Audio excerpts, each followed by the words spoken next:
Before I got into law school, I never really had to worry about whether or not I should work while in school.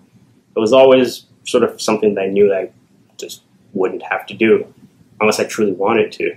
But I think as soon as I got in, I realized how the whole thing worked. I realized that I would definitely have to work at some point. It may not be full-time. Certainly couldn't be full-time. It may not necessarily be working. I might have to work within the school system kind of thing, but I would have to find some way of making some money, if only just to be able to sort of live in a way that wasn't super student-like. And even then, you still don't have very much. You're kind of just going from one crisis to another kind of thing, trying to always find enough money to last you, to where you need to the next stage of your life kind of thing. So during the school year, before the school year starts, you have to make enough to pay your tuition for the upcoming year.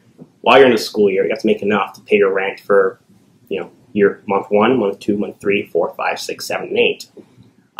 And having to always sort of be running around looking for a job, it doesn't make it very easy to focus on school. So I spent, for instance, my first 2.5 weeks of law school trying to find a research assistant position. And I was fortunate enough to get a grant, but it was about 50 hours over the entire semester, which broke down to